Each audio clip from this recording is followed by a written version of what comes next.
আমার জীবনে এরকম একটা আকাঙ্ক্ষা ছিল যে কবেই আমি চরিত্রটা করতে পারবো। সেখান দেখছি ভাইয়াও করে নাই।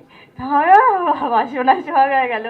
বেশি প্রয়োজনীয়তা বললে সবাই আমাকে শত্রু মনে করে, কারণ সবাই দেখছে যে ইদানিং আমি কাজগুলো করছি তার মধ্যে হিরোই নাই। হ্যাঁ, তো সবাই ভাবছে যে কি ব্যাপার, আমি হিরো ছাড়া মানে কাজ কিভাবে স্টার্ট করছি এবং কিভাবে শেষ করছি। তো আবার যখন হিরোদের সাথে কাজ করি তো প্রমোশন আবার হিরোদেরকেও পাওয়া যায় না ঠিকঠাক করে। তো আমি কাজ করতে এসেও নানা ধরনের আম, মানে এভাবে আমার বলা উচিত না, সবাই এমনিতেই আমাকে একটু শত্রুতা বেশি ভাবে।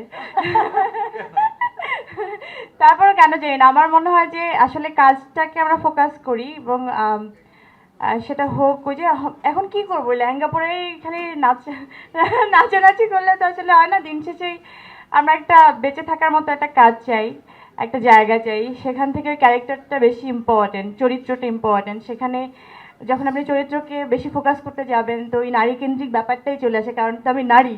তো আমি ওইভাবেই কাজটা যখন করি তো আমার ভালো লাগে যে আমার এই টিমটার মধ্যে আমি প্রথমে ডিরেক্টর যখন মানে বললো যে একজন নারী ডিরেক্টর, তো আমি বললাম ঠিক আছে চলো, প্রথম ভরসাটা পাওয়া গেল।